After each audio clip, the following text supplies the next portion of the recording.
भारतवर्ष में विभिन्न भाषाओं में फिल्में बनती हैं।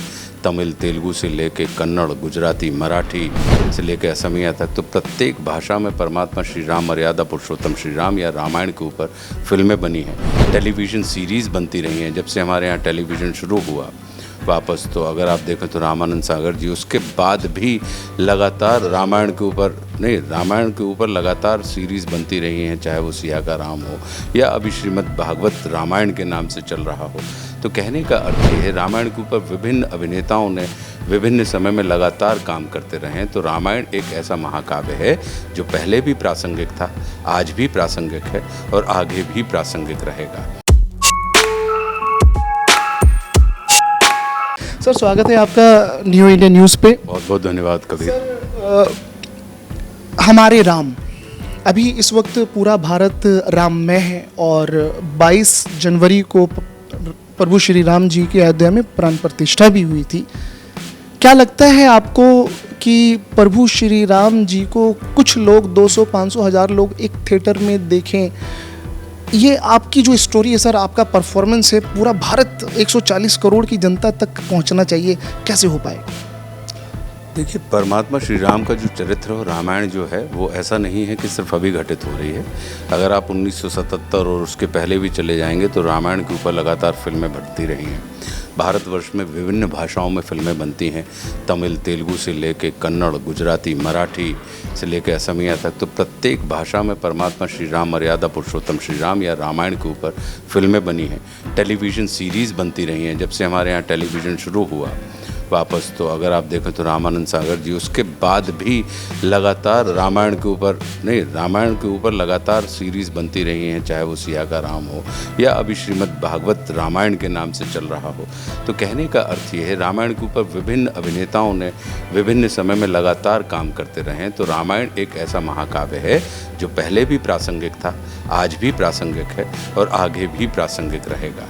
तो आप इसको यही समझ लें कि समय समय पे विभिन्न अभिनेता अपनी अपनी कलाकृति के माध्यम से, अपनी अपनी कला के माध्यम से इस महाकाव्य को मंचित करने का स्वप्न सजोए बैठे रहते हैं। तो हमारे अंदर भी एक स्वप्न था कि हमें रामायण को कभी मंच के ऊपर, क्योंकि हमारी शुरुआत रामलीला से हुई है और आप आशुतोष राणा को जान रहे हैं 1998 के बाद से, लेकिन आशुतोष राणा तो 1967 से पैदा हुए ना, और उसके पहले 98 के पहले भी आशुतोष राणा कर रहे होंगे। तो हमारी शुरुआत रामलीलाओं से हुई है। तो हम रामलीला का मंचन हमारे गृहनगर गाडरवारा में करते रहते थे और मन में ये आया कि जब भी कभी आपको बड़ा मंच मिले तो आपको इस मंच के ऊपर इस चीज़ को लगातार निश्चित रूप से करते रहना चाहिए। तो अब सुविधा बनी, समय बना और लगा कि नहीं, अब आपको वापस थिएटर के माध्यम से आपको इसका मंचन करना चाहिए। तो आपने हमारे राम देख ही रहे हैं।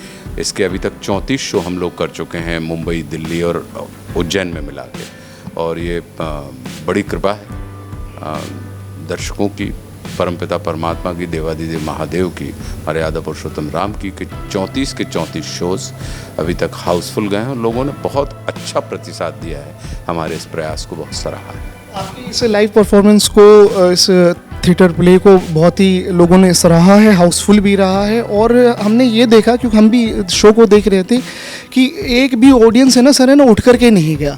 सवाल ये था कि रामानंद सागर जी से लेकर के बहुत सारे एक्टर ने प्रभु श्री राम के किरदार को निभाया है, लेकिन आशुतोष राणा जी जो किरदार निभाते हैं, तो वो ऑडियंस को है ना उठने नहीं देते हैं। अंत तक आपके आखिरी लाइन को भी है ना, आपने जो राहुल बुच्चर जी ने श्री राम की भूमिका निभाई, तो उन्होंने लक्ष्मण जी को कहा कि जा करके आप उनसे, रावण जी से, इनसे आप है ना शिक्षा लीजिए आप।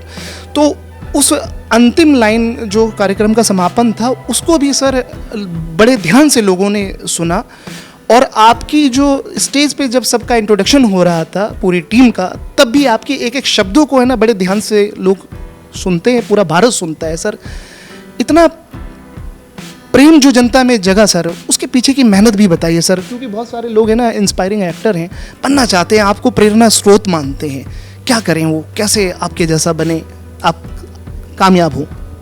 देखिए, मैं जिस रास्ते से आया हूँ इसको आप मेरी मेहनत मान रहे हैं, लेकिन मैं इसको कृपा मानता हूँ।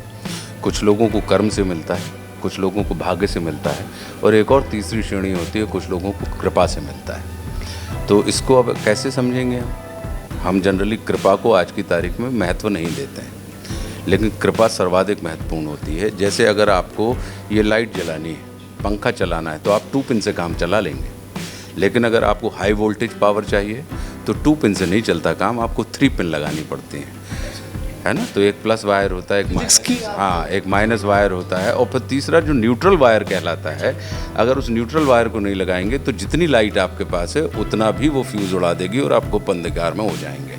तो जो कर्म होता है वो प्लस वायर है, जो भाग्य होता है वो माइनस वायर है, लेकिन इस कर्म और भाग्य के ऊपर आपको कृपा रूपी न्यूट्रल वायर अगर आप लगा के रखते हैं तो फिर आपको सिर्फ लट्टू नहीं, आप हैलोजन और बड़े जगमगाती हुई लाइट से रोशन होंगे, आप भी रोशन होंगे, और जहाँ से दूर से देखने वाले लोग भी, उनको ये समझ में आएगा कि नहीं, कहीं कोई जगत में एक रोशनी हो रही है, रोशनाई हो रही है। तो मैं कृपा, मेरे ऊपर गुरुदेव भगवान की कृपा है, मेरे परम पूज्य गुरुदेव पंडित श्री देव प्रभाकर जी शास्त्री, जो आध्यात्मिक गुरु हैं हमारे। शिक्षक और गुरु में भी अंतर होता है, मैं बात कर रहा हूँ गुरु की। तो उनकी अद्भुत हमारे ऊपर कृपा, और कृपा का अर्थ ही होता है कर और पा, लेकिन करते आप नहीं, करते गुरु हैं और पाते आप पाने वाले होते हैं। तो मैं तो यही कहूँगा कि अगर किसी सद्गुरु की कृपा किसी भी व्यक्ति को मिल जाए तो आपका संसार में आना भी सफल हो जाता है, संसार से जाना भी सफल हो जाता है। क्यों? क्योंकि आपका संसार में रहना सफल हो गया। तो मैं जिस मार्ग से मैं चला हूँ, मैं सिर्फ अपने अनुभव साझा कर सकता हूँ। जिसको आप मेहनत कर रहे हैं उसको मैं मौज कहता हूँ। किसकी मौज? गुरु की मौज। कि जो आज की तारीख में हम और आप दुनियावी समय में क्या करते हैं, बोले दिल लगा गधी से तो परी भी क्या चीज़ है। ये चीज़ एक्चुअली संतों के ऊपर अगर अप्लाई देखें कि वो भी, उनका जिसके ऊपर दिल आ गया, पात्र को सुपात्र हम और आप जैसे सामान्य लोग बनाते हैं, लेकिन संतों की मौज अगर आपके ऊपर आ जाए तो वो अपात्र और कुपात्र को भी सुपात्र बना देते हैं। तो आशुतोष राणा की जो कथा है वो अपात्र की कथा है, जिसको गुरुदेव भगवान ने अपने कृपा रूपी आशीर्वाद से सुपात्र बना दिया। और लोग, तो हमें जो प्रेम मिलता है वो गुरु कृपा का ही प्रतिसाद है, और मैं परम पूज्य गुरुदेव भगवान के श्री चरणों में उस प्रेम को समर्पित कर देता हूँ कि आपकी धरोहर है जिसकी मौज हम कर रहे हैं। सर, हमें पता है कि आपके टाइम का थोड़ा इशू है, आपको दूसरे परफॉर्मेंस पे भी जाना है। एक सवाल और किया जाएगा सर, क्योंकि आप अच्छे वक्ता तो आप है ही, आपकी वॉइस तो मधुर है, 4 आपने किताबें, पता नहीं, और हमने तो अभी वहाँ पर 4 किताबें देखी, पता नहीं कितनी सारी आपकी किताबें लिखी हुई हैं, लेखक भी हैं, और आप अच्छा गायन भी, आप है ना सिंगर भी हैं। तो सर इतनी सारी क्वालिटी कैसे आ जाती है? मान लीजिए कि ये कैमरे के पीछे खड़े हैं, इनको एक्टर बनना है, तो इनको क्या आप हमारे भारत की युवा युवती को क्या टिप्स दें? मैं यही कहूँगा कि इस जगत में जन्म लेने वाला प्रत्येक व्यक्ति प्रतिभावान पैदा होता है। बस अंतर इतना है कि कुछ लोग अपनी उस प्रतिभा को दक्षता में परिणत कर लेते हैं, तो लोग उनकी प्रतिभा को सराहने लगते हैं। कुछ लोग, इस जगत में परमात्मा किसी भी अप्रतिभाशाली व्यक्ति को जन्म नहीं देता, हम और आप सब प्रतिभा से पैदा होते हैं। बस अंतर इतना है कि अपने हिस्से की प्रतिभा को, जो परमात्मा से आपको प्राप्त है, उसे अपने उद्यम से आप दक्षता में बदल लीजिए, और आप देखेंगे कि जहाँ आप दक्ष हुए तो उसका होता क्या है कि आप सफलता का पैमाना हम इस बात से लगाते हैं कि हमें कितने लोग जानते हैं और हमने कितना पैसा कमाया। मेरी दृष्टि में सफलता का पैमाना यह है कि आपके हिस्से में आने वाले काम को क्या आप पूरी निष्ठा, पूरी ईमानदारी के साथ कर पा रहे हैं। भले ही आप झाड़ू लगाने का काम करते हैं, लेकिन क्या आपके हिस्से में आई हुई झाड़ू कि जब लोग उस कमरे में घुसे तो कहें कि यार क्या साफ किया है यार इस आदमी ने। मैं उस चीज़ को, तो अपने हिस्से के काम को, बड़ा काम मिलना सफलता की गारंटी नहीं होता। जो काम आपके हाथ में है उसे बड़े अच्छे तरीके से करना ही आपकी सफलता की गारंटी होता है। तो मैं लोगों से सिर्फ यही कहूँगा कि जो भी काम मिले, आपको मर्सिडीज़ चलाने की इच्छा है, लेकिन अब आप जाएं, मैं कबीर के पास जाऊं और कबीर मुझे मारुति 800 पकड़ा दें और मैं इस भाव से लूं कि बताइए मैं तो मर्सिडीज़ का चालक हूं, मर्सिडीज़ चलाता हूं, ये 800 मुझे पकड़ा रहे हैं। अब मुझे ये नहीं पता कि कबीर के पास मर्सिडीज़ भी है और मैं बहुत बदतमीज़ी से मर्सिडीज़ को चलाऊंगा और कबीर दूसरी तरफ बैठ के सोच रहे होंगे कि जो व्यक्ति मारुति 800 नहीं चला सकता वो मर्सिडीज़ क्या चलाएगा। लेकिन अगर मेरी इच्छा है और मारुति 800 मेरे हिस्से में आई है, मैं उसको इस अदा के साथ चलाऊं कि जैसे मैं मर्सिडीज चला रहा हूं, तो कबीर के ऊपर प्रभाव ये पड़ेगा कि यार देखो ये 800 को मर्सिडीज की अदा से चला रहा है, तो मर्सिडीज को ये किस अदा से चलाएगा, और वो प्रसन्नतापूर्वक फिर मुझे सामने मेरे हाथ में मर्सिडीज सौंप देंगे। तो मेरा ये मानना है कि अवसर हमेशा छोटे होते हैं, परिणाम उसके विलक्षण होते हैं। तो बड़े अवसरों की प्रतीक्षा मत कीजिए, मिले हुए अवसरों को ही पूजिए, स्वीकारिए शिद्दत के साथ। आप देखेंगे कि उससे निकल। आप वैष्णो देवी गए? एक अच्छा, कभी जाते हैं? जब अब तो नहीं पता मुझे, क्योंकि मैं भी काफ़ी दिनों से नहीं गया, लेकिन जब मैं गया था तो अर्ध कुमारी में से घिसट के निकलना पड़ता था, ठीक है, छोटी सी खोह में से। तो ऐसे ही जीवन है कि वो दिखती ज़रूर छोटी है, लेकिन उसमें से निकल के ही आप उस तीर्थ के विराट स्वरूप के दर्शन कर सकते हैं। तो तात्पर्य ये है कि मिले हुए अवसर को ईश्वरीय प्रसाद माने, कृपा प्रसाद माने, और पूरी निष्ठा के साथ। जैसे मंदिर में जब प्रसाद मिलता है और अगर ज़मीन में गिर जाए तो आप गिरे हुए प्रसाद को उठाकर खा लेते हैं, माथे से लगा के खा लेते हैं, है ना, आप उसका तिरस्कार नहीं करते। लेकिन अगर घर में अन्न गिर जाए तो हम उसको उठाते हैं और अलग कर देते हैं, डस्टबिन में डाल देते हैं। तो मिले हुए अवसर ये कृपा होती है, परमात्मा की कृपा प्रसाद हैं, उन्हें स्वीकारिए, और आप जैसे ही आप प्राप्त करेंगे आप देखेंगे पता नहीं उसमें कितने चमत्कार छिपे हो।